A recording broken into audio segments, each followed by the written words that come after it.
Joe, what did you like most about the performance tonight?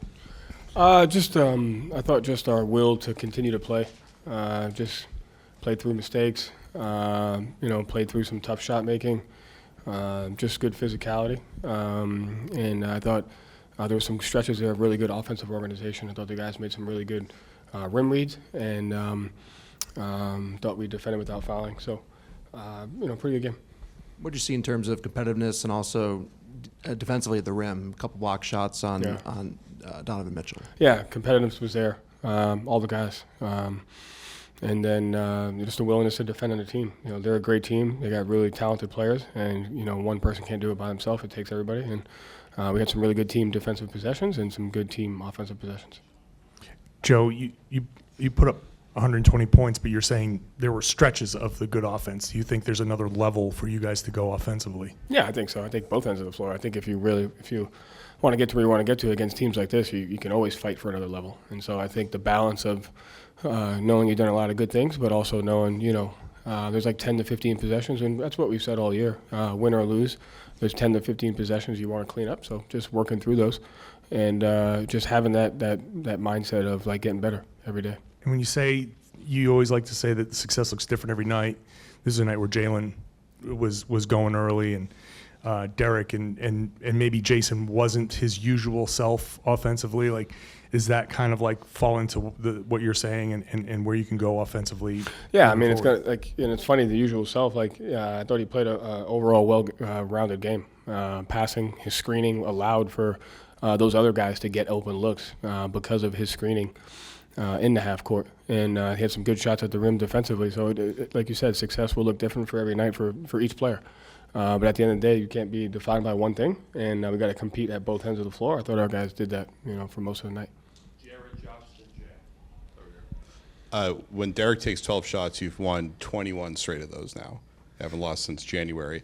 When you see him taking a lot early on, what does that do for the team, just overall the offense? How does it impact his activity on defense? It's just how important is it for him to be aggressive? It's important because it means usually the shots that he takes are because we're either out in transition, we set really good screens and he has that, or there's 2-on-1s and we're making extra passes. So I think when those guys get more and more shots, it means we're getting to the different layers of our offense, which is important against a team like this. And Joe, over here, just to follow up on Derek, he has a career-high 38 the other night, follows it up with 25 and 25. What can you say about the way he's playing for this team right now? On both ends of the floor. He's the kind of guy that can impact the game differently every night. Whatever the game calls for, he's willing to do, and he's done that, and we need him to continue to do that. You guys had a tough shooting night in the first half. They had some stretches of really good shot making, but you were able to just kind of control the game anyway, grab control of it then.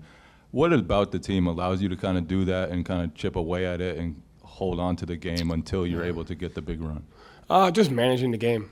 You're always going to go through stretches of shot making and not shot making. It's the other stuff that puts pressure on when you turn it over, when you put guys to the free throw line, when you have empty possessions because of not good shots, and when you give up shots that you don't want to. So I think even with the stretches of, like you said, poor shot making, I thought we were doing all the other stuff really well. I think they only shot 5 free throws in the first half. They only had 5 offensive rebounds or 3 offensive rebounds in the first half, and we only had like 5 or 6 turnovers. And so managing the game on those margins allows us to play through just the typical stretches of the game. Joe, just a thought on, you talked earlier this week about the difference of you guys having rest versus them coming off Game 7. What did you see from your team from the start and as it progressed as the night went on? Yeah, highly competitive. Not sharp in every single area, not which is naturally going to happen, but highly competitive, highly intentional on trying to execute the things that are important for us for winning. Over here, Joe. Cornette comes in, gets that block, gave you some fairly spirited minutes. Can you speak to his contributions tonight? Tremendous. Him, Peyton, X, Sam, those guys, like great minutes by all those guys. Luke, started that off, and it goes back to moments of the regular season. You can't be a good team unless those guys win you games, and they've all played a huge part in winning games. Whether it's 4 and 5 nights back to backs, doesn't matter. They bring it, and it's important to have guys like that. And I thought Luke's presence was big for us tonight. Joe, Jaylen, 32 points and 18 shots, 1 turnover. Can you kind of touch on his evolution this season? He's just gotten so much better in terms of decision making, taking care of the ball, just kind of being so efficient. Yeah, he takes a ton of pride in just growing as a player every year, every game, every day.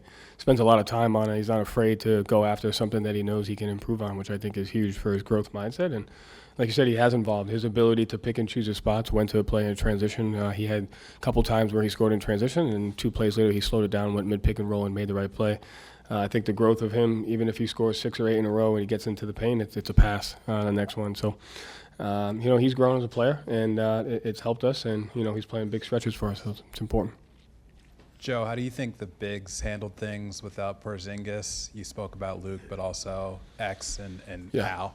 Yeah, I mean, it's not just on the bigs, it's on everybody to rebound, to play physical, to communicate. So I thought Al and Luke and X did a good job from the big standpoint, but it's on everybody to be able to do that, and I think everyone did that. You've talked all year about sacrifice and how everybody's been willing to take less shots or not worry about their own individual stats, and I think we're really seeing that now during this playoff run. Do you think that there's something that's been unique about this particular group? Is it maybe their age or their playoff experience that's enabled them to buy in so much so people really aren't worried about their output? I mean, every team is different. I think timing has a lot to do with that. I think you have a bunch of guys that have been through a lot around the league, and when you get them together, sometimes the perfect time allows for that. So every guy's been through different experiences throughout their career, and we're at the point now where winning is the most important thing, and nothing can get in the way of that. Doesn't mean it's going to be perfect, but the guys do a great job of holding that standard, I think, because of what they've been through in their careers, and you just have to keep fighting for that. It's nothing more important than winning and the process towards winning. Thank you, Joe. Thanks.